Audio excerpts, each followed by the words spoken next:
এক আপনার বলে হচ্ছে লামাঝাবি বেরিয়েছে, বলছে তোমার বাপ জুম্মা 2 আজান দেখ, তোমার পদ্দাদা দেখ, তোমার 14 গোষ্ঠী দেখ।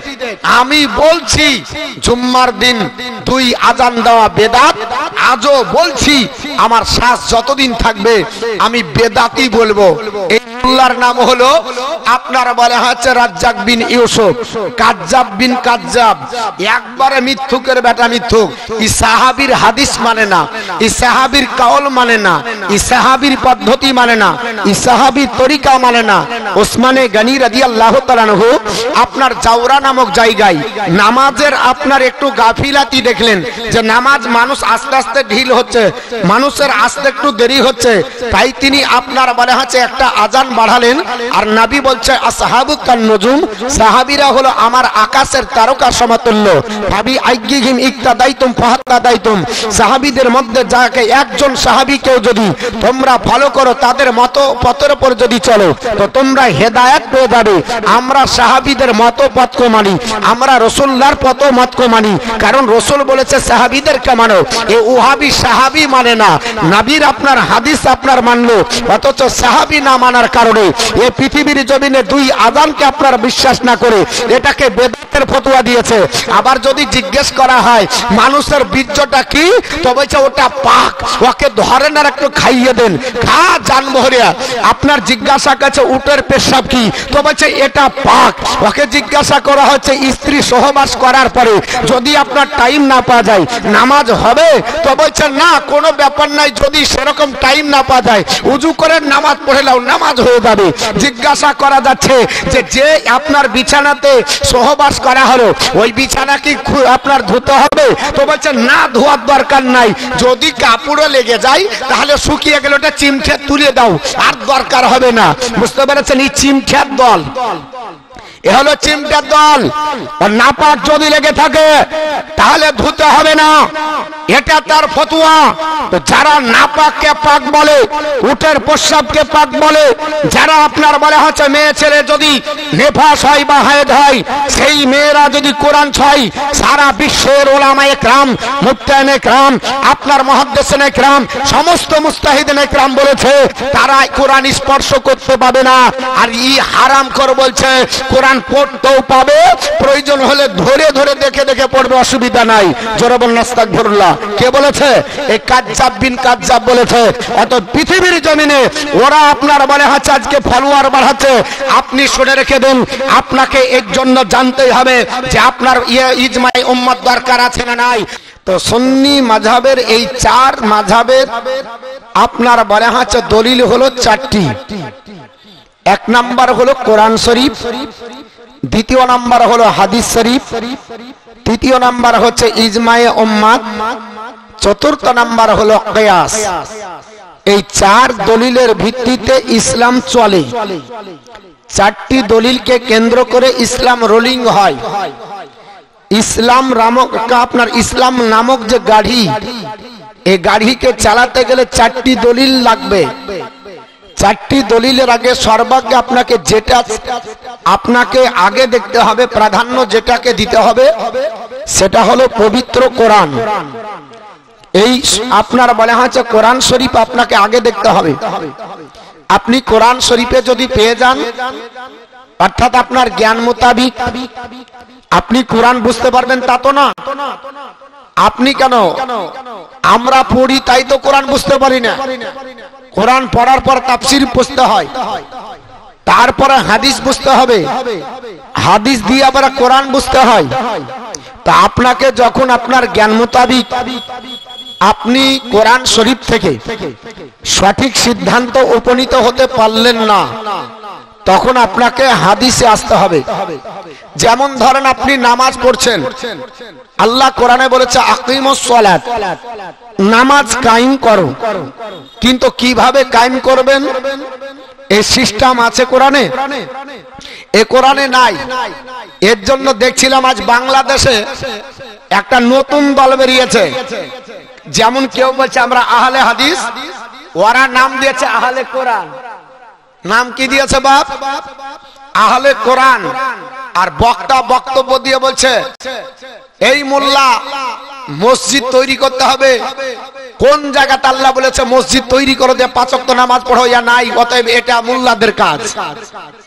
বলছে আল্লাহ কোন জায়গাতে বলেনি 5 ওয়াক্ত নামাজ এইভাবে পড়ো, অতএব চলবে না, এটা মুল্লাদের কাজ। এরা কারা? এরা হচ্ছে আহলে কোরআন। নাম দিয়েছে কি? আহলে কোরআন। এই কোরআনে যা পাবে তাই মানবে, আর কোরআনে যা নাই তা মানবে না। এবার কোরআনে তো নামাজের সিস্টেম দেওয়া নাই। কিভাবে তুমি আপনার দাঁড়াবা, দাঁড়িয়ে কত দূরে আপনার হাত বাঁধবা, কিভাবে রুকু সেজদা করবা, কিভাবে তাসবিহ পড়বা, বৈঠক কি করে করবে তো নাই। অতএব নামাজ নাই। বিশাল দলিল। আহলে কোরআন নাম দিয়েছে, দিয়ে আপনার ফতোয়াবাজি করছে। তো এই রকম ফিতনা বেরিয়েছে। আমরা যে নামাজ পড়ি, আপনার নামাজের ভিতরে ফরজ আছে না নাই? নামাজের শর্ত আছে কি না নাই? নামাজের ওয়াজিব আছে না নাই? নামাজের সুন্নাত আছে না নাই? নামাজের মুস্তাহাব আছে না নাই? তা আপনি কোরআনে খুঁজে বের করতে পারবেন যে নামাজে কটা ফরজ, নামাজে কটা ওয়াজিব, নামাজে কটা আপনার বলা হচ্ছে মুস্তাহাব, নামাজে কটা আপনার সুন্নাত? আপনার দ্বারা তো বের করা সম্ভব নয়। তাহলে আপনি কি করবেন? পড়বেন না? নামাজের ফরজ কি মানবেন না? নামাজের ওয়াজিব কি মানবেন না? নামাজের সুন্নাত কি মানবেন না? নামাজের আপনার বলা হচ্ছে মুস্তাহাব নফল কি মানবেন না? মানতে হবে।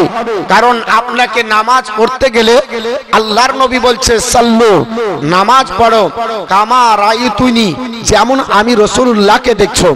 আমি যেমন ভাবে পড়লাম, আমি যেমন ভাবে পড়ছি, সেইভাবে যদি তোমরা নামাজ পড়ো তবে তোমাদের নামাজ আপনার নামাজ হবে। যদি এইভাবে না হয় তাহলে নামাজ হবে না। ঠিক তদ্রুপ ভাবে হাদিসকেও মানতে হবে। কারণ হাদিস আপনাকে আপনার কোরআন বোঝার জন্য হাদিস আপনার দরকার হলো। এবার হাদিসেও আপনি আপনার জ্ঞান মোতাবিক প্রত্যেকটি পদ্ধতি, প্রত্যেকটি তরিকা, প্রত্যেকটি নিয়ম আপনি বুঝতে পারলেন না, তখন আপনাকে আপনার ইজমাই উম্মতে আসতে হবে। যেমন আমরা সকলে জানি, এক আপনার বলে হচ্ছে লামাযহাবি বেরিয়েছে, বলছে তোমার বাপ জুম্মা 2 আজান দেখ, তোমার পদ্দাদা দেখ, তোমার 14 গোষ্ঠী দেখ। আমি বলছি জুম্মার দিন 2 আজান দেওয়া বেদাত। আজও বলছি আমার শ্বাস যতদিন থাকবে আমি বেদাতি বলবো। এই আল্লাহর নাম হলো আপনার বলে হচ্ছে রাজ্জাক বিন ইউসুফ, কাজ্জাব বিন কাজ্জাব, একবারে মিথ্যুকের বেটা মিথ্যুক। এই সাহাবীর হাদিস মানে না, এই সাহাবীর কাউল মানে না, এই সাহাবীর পদ্ধতি মানে না, এই সাহাবীর তরিকা মানে না। ওসমানে গনি রাদিয়াল্লাহু তাআলা আনহু আপনার জাওরা নামক জায়গায় নামাজের আপনার একটু গাফিলাতি দেখলেন, যে নামাজ মানুষ আস্তে আস্তে ঢিল হচ্ছে, মানুষের আসতে একটু দেরি হচ্ছে, তাই তিনি আপনার বলে হচ্ছে একটা আজান বাড়ালেন। আর নবী বলছে আসহাবু কান নুজুম, সাহাবীরা হলো আমার আকাশের তারকা সমতুল্য। ভাবি আইগিহিম ইক্তাদাইতুম ফাহাত্তাদাইতুম, সাহাবীদের মধ্যে যাকে একজন সাহাবীকেও যদি তোমরা ফলো করো, তাদের মত পথের উপর যদি চলো, তো তোমরা হেদায়েত পেয়ে যাবে। আমরা সাহাবীদের মত পথকে মানি, আমরা রাসূলুল্লাহর পথ মতকে মানি। কারণ রাসূল বলেছে সাহাবীদেরকে মানো। এই ওহাবি সাহাবী মানে না, নবীর আপনার হাদিস আপনার মানলো, অথচ সাহাবী না মানার কারণে এই পৃথিবীর জমিনে 2 আযানকে আপনার বিশ্বাস না করে এটাকে বেদাতের ফতোয়া দিয়েছে। আবার যদি জিজ্ঞেস করা হয় মানুষের বীর্যটা কি, তো বলছে ওটা পাক, ওকে ধরেন আর একটু খাইয়ে দেন, খা জানবো হরিয়া। আপনার জিজ্ঞাসা কাছে উটের পেশাব কি, তো বলছে এটা পাক। ওকে জিজ্ঞাসা করা হচ্ছে স্ত্রী সহবাস করার পরে যদি আপনার টাইম না পাওয়া যায় নামাজ হবে, তো বলছে না কোনো ব্যাপার নাই, যদি সেরকম টাইম না পাওয়া যায় উজু করে নামাজ পড়ে নাও, নামাজ হয়ে যাবে। জিজ্ঞাসা করা যাচ্ছে যে আপনার বিছানাতে সহবাস করা হলো ওই বিছানা কি আপনার ধুতে হবে, তো বলছে না ধোয়ার দরকার নাই, যদি কাপড়ে লেগে যায় তাহলে শুকিয়ে গেলে ওটা চিমটে তুলে দাও, আর দরকার হবে না। বুঝতে পেরেছেন? এই চিমটার দল, এ হলো চিমটার দল। আর নাপাক যদি লেগে থাকে তাহলে ধুতে হবে না, এটা তার ফতোয়া। যারা নাপাককে পাক বলে, উটের প্রস্রাবকে পাক বলে, যারা আপনার বলে হচ্ছে মেয়ে ছেলে যদি নেফাস হয় বা হায়েদ হয়, সেই মেয়েরা যদি কোরআন ছয়, সারা বিশ্বের ওলামায়ে কেরাম, মুফতিয়ানে কেরাম, আপনার মুহাদ্দিসিনে কেরাম, সমস্ত মুস্তাহিদিনে কেরাম বলেছে তারা কোরআন স্পর্শ করতে পাবে না। আর ই হারাম করে বলছে কোরআন কোরআন পড়তেও পাবে, প্রয়োজন হলে ধরে ধরে দেখে দেখে পড়বে, অসুবিধা নাই। জোরে বলুন আস্তাগফিরুল্লাহ। কে বলেছে? এই কাজ্জাব বিন কাজ্জাব বলেছে। অত পৃথিবীর জমিনে ওরা আপনার বলে হচ্ছে আজকে ফলোয়ার বাড়াচ্ছে। আপনি শুনে রেখে দিন, আপনাকে এর জন্য জানতেই হবে যে আপনার ইজমাই উম্মত দরকার আছে না নাই। পৃথিবীর জমিনে আমরা ইজমাই উম্মতকে মানি। আজ বর্তমান যুগে আমরা যারা আপনার আহলে সুন্নাত ওয়াল জামাতের আকীদার পন্থী, আমরা যারা সুন্নাতের তরিকায় চলি, আমরা আপনার বলে হচ্ছে তারাবির নামাজ আগামী মাসে ইনশাআল্লাহ পড়বো, আল্লাহ যদি হায়াত দেয়। ওরাও পড়বে। ওদেরকে বলেন তুই যখন কিয়াস আপনার ইজমাই উম্মত মানবি না, তো তোর মসজিদের নামাজ 30 দিন জামাত হবে না। কারণ নবী আমার কোনোদিন পড়াননি। আমার নবী আপনার বলেছেন আমি যদি 30 দিন পড়াতাম, আমার এটাই আশঙ্কা হচ্ছে যে আমার আল্লাহ পাক আমার উম্মতের জন্য যেন ফরজ না বানিয়ে দেয়। তাই নবী আমার 3 দিন জামাত করলেন, বাকিটা আপনার জামাত করলেন না। ওমরে ফারুক আজম রাদিয়াল্লাহু তাআলা সর্বপ্রথম তারাবির নামাজ জামাত করলেন। তাহলে এটা তাদেরও মসজিদে হয়, আমাদেরও মসজিদে হয়। ওখানে একটা ব্যালেন্সের ব্যাপার আছে। ওর জন্য আপনার বলে আছে আপনার এখানে ফতোয়া দেবে না। আমরা জানি আমরা ইজমাই উম্মতকে মানি, আমরা কিয়াস মানি। ওরা বলছে কিয়াস আবার কি দরকার? কিয়াস করে তো সব বের করেছো তোমরা। শুনে রেখে দেন, আমরা কিয়াস মানি, তোমরাও কিয়াস মানো। যদি তোমরা কিয়াস না মানো, ফুচকা খাওয়া জায়েজ, তোমাকে একটা ডাইরেক্ট হাদিস দেখাতে হবে। কুরকুরি খাওয়া জায়েজ, একটা ডাইরেক্ট কোরআনের আয়াত দেখাতে হবে। আপনার বলে হয়েছে তোমাকে আপনার বলে হয়েছে ম্যাগি খাওয়া জায়েজ, একটা ডাইরেক্ট হাদিস দেখাতে হবে তোমাকে। আপনার বলে হয়েছে এই যে আপনার মোগলাই খায়, একটা ডাইরেক্ট হাদিস দেখাতে হবে। পৃথিবীর জমিনে ছবি তুলে একটা ডাইরেক্ট হাদিস দেখাতে হবে। পৃথিবীর জমিনে আধার কার্ডে ছবি, আপনার ভোটার কার্ডে ছবি, আপনার প্যান কার্ডে ছবি লাগে, আপনার আপনার জমি রেজিস্ট্রিতে ছবি লাগে, হজ করতে গেলেও ছবি লাগবে। কিন্তু ছবি তোলা হারাম। একটা ডাইরেক্ট হাদিস দেখাও। মাওলানার বক্তব্য আপনার ইউটিউবে ছাড়া আপনার বলে হচ্ছে পাওয়া যায় না। এই যে আপনারা দেখছেন এতগুলো আপনার ইউটিউবার এসেছে না আসেনি, আমাকে যদি বলেন মৌলভী সাহেব কিয়াস বাদ দিয়ে আপনাকে ডাইরেক্ট একটা হাদিস দেখাতে হবে, আমার দ্বারা সম্ভব নয়। স্টেজে যিনারা আছেন তিনাদের দ্বারা সম্ভব নয়, যারা আরাম করতেছে এদের দ্বারাও সম্ভব নয়। তো আপনাদের বক্তব্য কেন? ইউটিউবে পাওয়া যাবে। কোন হাদিস থেকে বললেন, কোন জায়গা থেকে বললেন, কোরআনের কোন আয়াত থেকে, আপনিও দেখাতে পারবেন না, আমিও দেখাতে পারবো না। তো বলে হুজুর কি করে করলেন? ওলামায়ে একরাম আপনার বলেছেন যে পৃথিবীর জমিনে যদি প্রয়োজন হয় হাত ছোলা হাত ছবি তোলা আপনার জায়েজ রয়েছে। হাত ছবি তোলা কি রয়েছে? আপনার জায়েজ রয়েছে। তাহলে হাত ছবি তোলা জায়েজ হলো, আপনার বক্তৃতা কি করে জায়েজ হলো? তো প্রয়োজন সাপেক্ষে বর্তমানের এটাই ফতোয়া হয়ে গেছে যে ইসলামের এখন প্রচারের মাধ্যম অন্যতম সেটা হচ্ছে আপনার ইউটিউবের মাধ্যমে, সেটা হচ্ছে হোয়াটসঅ্যাপের মাধ্যমে, সেটা হচ্ছে গুগলের মাধ্যমে। যাদের গুগল নাই ইসলাম থেকে পিছিয়ে গেছে, যাদের আপনার হোয়াটসঅ্যাপ নাই ইসলাম থেকে পিছিয়ে যাচ্ছে, ইউটিউব যাদের নাই আপনার হোয়াটসঅ্যাপ থেকে পিছিয়ে যাচ্ছে। অথচ ছবি তোলা আহলে সুন্নাত ওয়াল জামাতের আকীদা যে আপনার আলা হযরতের মাসলা এবং হুজুর তাজুস শরিয়ার মাসলা যে আপনার ছবি তোলা যাবে না, ভিডিও আপনার তোলা যাবে না, এটা সবার মত। কিন্তু অধিকাংশ এখন আহলে সুন্নাত ওয়াল জামাতের আকীদার মাওলানারাও বলছে যে না, বিকল্প রাস্তা নাই, এখন আর দেখে লাভ নাই, এতে তুলতে হবে, ছাড়তে হবে। কারণ ইসলাম প্রচারের এটা মাধ্যম। এখন ইউটিউবে আপনার মাধ্যম করতে হবে, কারণ ইউটিউবটাই মানুষ দেখে।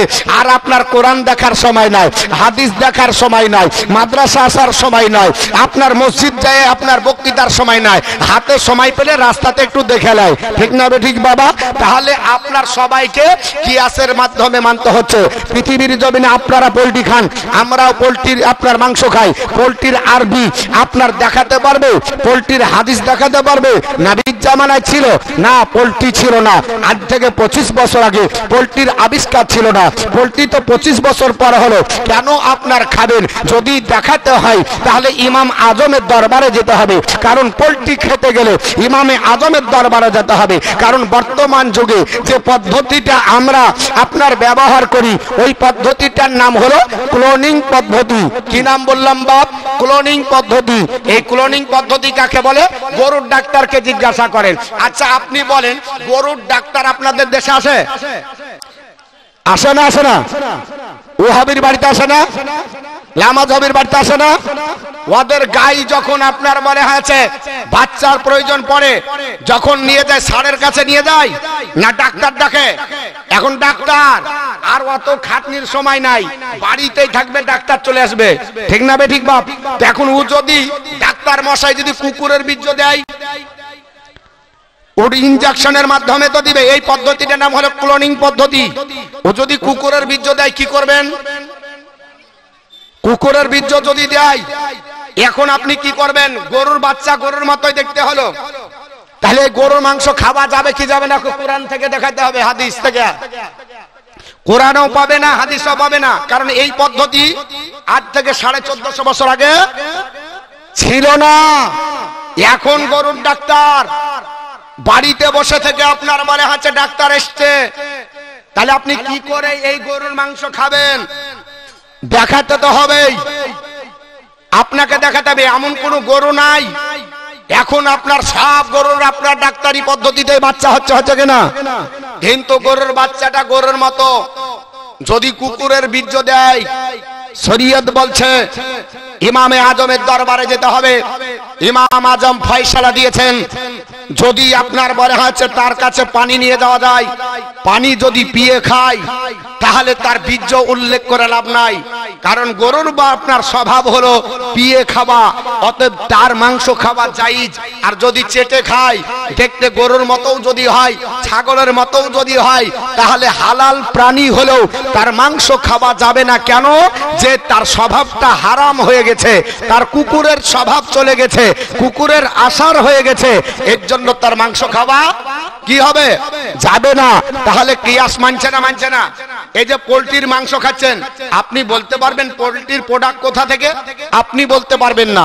অনেক ব্যক্তি এর আগে বলছিল যে পোল্ট্রি এই জন্য খাওয়া যাবে না, শগুনের বীর্য থেকে নাকি পোল্ট্রি জন্ম, বলছিল না? এর জন্য অনেক কনফিউজ ছিল। শুনে রেখে দেন, যদি পোল্ট্রি মুখ দিয়ে ছিঁড়ে আর আপনার বলে হচ্ছে পা দিয়ে ধরে থাকে, দিয়ে যদি ছিঁড়ে খায়, তাহলে ও পোল্ট্রি খাওয়া যাবে না। কেন যাবে না? কারণ এই স্বভাবটা হলো চিলের, এই স্বভাবটা হলো আপনার বাজের, এই স্বভাবটা হলো শগুনের।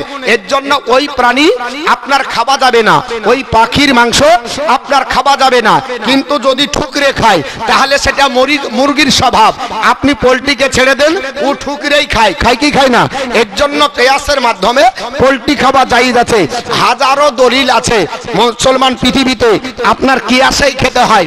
ভালো মন্দ খাবার অনেক তৈরি হয়েছে, কিয়াসের মাধ্যমে খেতে হয়। মুদিখানার দোকানে দেখলে কত আপনার প্যাকেট পাওয়া যায়, একটাও হাদিস খুঁজে পাবেন না, অথচ মৌলবি গিলিয়া চলে যাচ্ছে, গিলিয়া চলে যাচ্ছে। ওকে জিজ্ঞাসা করেন, জান ভরে খাচ্ছে, কোনদিন ফতোয়া জিজ্ঞাসা করলো না। এত নবীর জামানায় ছিল না, এত নবী আমার খাননি, অথচ আমি কেন খাবো? তো বলছে এটা কোথাকার তৈরি? তো বলছে মেড ইন চাইনা। এটা কোথাকার তৈরি? তো বলছে মেড ইন ইন্ডিয়া। এটা কোথাকার তৈরি? তো বলছে মেড ইন জাপান। এটা কোথাকার তৈরি? তো বলছে মেড ইন ইন্ডিয়ান। হয় না? হয় না? ওকে Coca Cola, Thums up, Pepsi, কত কি খাইয়া চলে যাচ্ছে, বলছে হজম হবে, খা। ওকে জান ভরে কত যে কি খাওয়ালো, ফতোয়া জিজ্ঞাসা করা না, খুঁজিয়া পাবে না, পাইবা। আর আপনার কোন জায়গায় ফতোয়া দেয়? যখনই আপনারা আহলে সুন্নাত ওয়াল জামাতের কোন মতের কথা বলবেন, ডাইরেক্ট ফতোয়া। এটা তো আকবারে নাজায়েজ, এটা তো আপনার বেদাত, এটা তো আপনার হারাম, এটা তো আপনার বলে হচ্ছে শিরক। এক আপনার রাজমিস্ত্রি বেরিয়েছে, জীবনে কোনোদিন আপনার হাদিস আর একটাও শুনিনি। তো ওকে জিজ্ঞাসা করছে, এই যে আপনার বলে হয়েছে আশিকে রসুল বললে কি হবে? নাম হচ্ছে মুমতাজুল ইসলাম, আপনার বলছে এটা পাক্কা শিরক। আশিকে রসুল বলা পাক্কা শিরক। তো আমি বললাম আশিকে রসুল না বলে তোকে আশিকে শয়তান বলবো, কারণ তুই ওই শয়তানেরই আপনার বলে হচ্ছে প্রেমিক। ও দলিল দিচ্ছে আশিক বলা যাবে না, বলে কেন? তো বলছে আশিক আর মাসুক হচ্ছে লাইলা মজনুর প্রেম। কেমন ফতোয়া দেখেন, আশিক আর মাসুক লাইলা মজনুর প্রেম, তাহলে ওটা তো স্বামী স্ত্রীর ব্যাপার। অতএব তোমরা তো নবীর স্ত্রী লাই, আস্তাগফিরুল্লাহ মিন জালিক। আমরা হলাম নবীর গোলাম, আমরা হলাম নবীর প্রেমিক, আমরা হলাম নবীর আপনার পাগল। তাই জন্য আমরা বলি আশিকে রসুল, নবীর প্রেমিক। আমরা নবীর প্রেমিক হব না তো তোর মতো শয়তানের প্রেমিক হব? এরা আপনার বলছে আশিকে রাসূল বলা হারাম, আশিকে রাসূল বলা বেদাত, আশিকে রাসূল বলা শিরিক বলেছে। যদি না হয় একটু সার্চ করবেন, পৃথিবীর জমিনে দেখে নেবেন। অথচ তাকে আপনার বলে আছে, একদিনও যদি জিজ্ঞাসা করেন যে ভাই এই যে তুমি ফতোয়াটা দিলে কোন চ্যাপ্টার থেকে লেখা আছে, কোন চ্যাপ্টারে? আর ফতোয়া হচ্ছে সব নিজস্ব, নিজস্ব আপনার চ্যাপ্টার, নিজস্ব দলিল। তো বাপ, আমরা আহলে সুন্নাত আল জামাতের আকীদার মানুষ। আজকে আপনার বক্তৃতা আহলে সুন্নাত আল জামাতের মত ও পথের উপরে হবে। আল্লাহর কোরআন তেলাওয়াত করেছি, পবিত্র কোরআনের সূরা বাকারার 119 নম্বর আয়াত। আল্লাহ পাক বললেন, নবী গো, আমি আল্লাহ আপনাকে পাঠিয়েছি সত্য ধর্ম দিয়ে সুসংবাদ দাতা করে, সতর্ককারী রূপে। আপনাকে যারা মানবে না, আপনাকে যারা চিনবে না, কিয়ামতের দিন তারা অগ্নিদগ্ধ হবে, তাদের ব্যাপার আপনাকে জিজ্ঞাসাবাদ করা হবে না। আল্লাহ পাঠাইছে নবীকে। পাঠানো ওই জিনিস হয় যা আগে থেকে মওজুদ থাকে, আগে থেকে মওজুদ থাকে। ভালো করে বুঝেন, পাঠানো ওই জিনিস থাকে, পাঠানো ওই জিনিসটা হয় যেটা আগে থেকে মওজুদ। আল্লাহ বলছেন আমি পাঠিয়েছি, তার মানে নবী আগেই ছিল। আল্লাহ পাক তৈরি করে পাঠাইছে সেদিন তা নয়। এই জন্য তো নবী আমার বলে কুনতু নাবিয়্যা ওয়া আদামু বাইনাল মাই ওয়াত তিন। আমি ওই সময় নবী ছিলাম যে সময় আদম আলাইহিস সালাম মাটি আর পানির ভিতরে ছিল, মাটি আর পানির ভিতরে মিশ্রিত ছিল। আল্লাহ রাব্বুল আলামিন নবীকে পাঠিয়েছে শুধু খালি হাতে নয়, আপনার সত্য ধর্ম দিয়ে পাঠিয়েছে। ইন্নাদ দীনা ইনদাল্লাহিল ইসলাম, আল্লাহর কাছে একমাত্র মনোনীত ধর্ম হলো ইসলাম। বর্তমান যুগে ইসলাম ধর্মকে নিয়ে ব্যঙ্গ করা হচ্ছে, ইসলাম ধর্মকে নিয়ে আপনার বলে হচ্ছে গোলামি করা হচ্ছে। আমি আপনাদের কাছে সময় পেলে বর্তমান অবস্থাটা একটু আলোচনা করব, তবে হাদিসটা আপনাদের কাছে একটু আলোচনা করি। আপনার বলে হচ্ছে পৃথিবীর জমিনে নবীকে পাঠিয়েছে শুভ সংবাদদাতা করে। কিসের শুভ সংবাদ দিবে? নবী আমার জান্নাতের সুসংবাদ দিবে। নবী কিসের সতর্কতা করবেন? নবী জাহান্নামের সতর্কতা করবেন। এই পথ হচ্ছে জান্নাতের পথ, এই পথ হচ্ছে জাহান্নামের পথ। এই পথে গেলে জান্নাতে যাবে, এই পথে গেলে জাহান্নামে যাবে। যে পথ আর মত আপনাকে চলতে হবে, সেই পথ ও মতটা আল্লাহ রাসূলের দেওয়া, আল্লাহ রাসূলের চয়েস, আল্লাহ রাসূলের যেন পথ ও মত হয়, সাহাবা কেরামের পথ ও মত যেন হয়, তাহলে আপনার জীবন সাকসেস হবে। এবং যারা এত কিছু পাওয়ার পরে যারা মানবে না, শুনবে না, কিয়ামতের দিন আপনার অগ্নিদগ্ধ হবে। আল্লাহ পাক বলছে নবী এর ব্যাপারে আপনাকে জিজ্ঞাসাবাদ করা হবে না। কারণ আপনি বাড়ির একটা হলো, আপনি হচ্ছেন একজন বাড়ির, আপনি হচ্ছেন গার্জেন। আপনার মেয়ে জাহান্নামী হলে আপনাকে জবাবদিহি করতে হবে, আপনার ছেলে জাহান্নামী হলে আপনাকে জবাবদিহি করতে হবে, আপনার স্ত্রী জাহান্নামী হলে আপনাকে জবাবদিহি করতে হবে। কেন জাহান্নামী হলো? কিন্তু নবীর উম্মত যদি জাহান্নামী হয়, আল্লাহ পাক বলছে নবী আপনাকে জবাবদিহি করতে হবে না, কারণ নবী যথেষ্ট পরিমাণে নিজের দায়িত্ব পালন করে চলে গেছে। আপনার পৃথিবীর জমিনে মানুষকে পথ দিয়ে চলে গেছে, এই পথে দাঁড়াবে, এই পথটা হচ্ছে জান্নাতের পথ। আপনারা যদি জিয়াগঞ্জে যান, যাবার পরে যদি 1 নম্বরে দাঁড়িয়ে থাকেন, সবাই কম বেশি জানে যে 1 নম্বরে গাড়ি যেটা লাগে সেটা হচ্ছে শিয়ালদাহ থেকে লালগুলা টু গাড়ি লাগে, লাগে কি লাগে না? আর 2 নম্বরে কোন গাড়িটা লাগে? আপনার লালগুলা টু শিয়ালদাহ। এটা সবার কমসে কম জানা, অন্তত ডেলি প্যাসেঞ্জার যদি হয় যে 1 নম্বরে লালগুলাগামী গাড়ি লাগে, 2 নম্বরে শিয়ালদাহগামী গাড়ি লাগে। এখন হাইন্টিয়া যদি বলে যে আমি টিকিট কেটেছি, আর 1 নম্বরে আপনার দাঁড়িয়ে বলছে না আমি ন্যায্য টাকা দিয়ে টিকিট কেটেছি, আমার দৃঢ় বিশ্বাস এই রাস্তা দিয়েই আপনার বলে হচ্ছে শিয়ালদাহ যাবে। আচ্ছা, আসার পরে যদি 1 নম্বরে গাড়ি দাঁড়িয়ে দেয়, আর চড়ার পরে যদি বলে আল্লাহ সহি সালামতে শিয়ালদাহ পৌঁছে দাও, এর মতো হাফ পাগলা আছে? হ্যাঁ, সহি সালামতে আল্লাহ শিয়ালদাহ পৌঁছে দাও, পৌঁছাবে? গাড়িতে যাবে লালগুলা, অতএব লালগুলা গামী গাড়িতে চাপে বলছে সহি সালামতে ন্যায্য টিকিট কেটেছি। কেন গাড়ি যাবে না?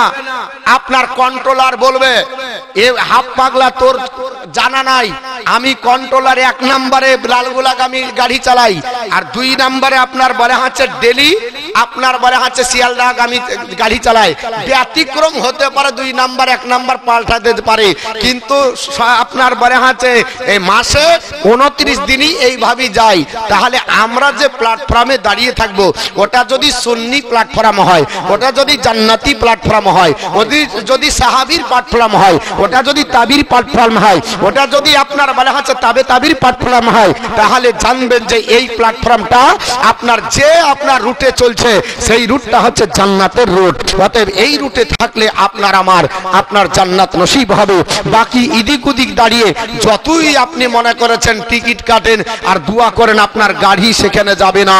কারণ আল্লাহ রসুল বলেছে পৃথিবীর জমিনে আপনার একটা হাদিস এসেছে, আজ বর্তমানে দোয়াকে নিয়ে ব্যঙ্গ করা হয়, এটাকে নিয়ে ব্যঙ্গ করা হয়, কিয়ামকে নিয়ে ব্যঙ্গ করা হয়, দরুদকে নিয়ে ব্যঙ্গ করা হয়, আমরা নবীর সালাত ও সালাম করি ব্যঙ্গ করা হয়, আজকে যা করি তা নিয়ে ব্যঙ্গ করা হয়।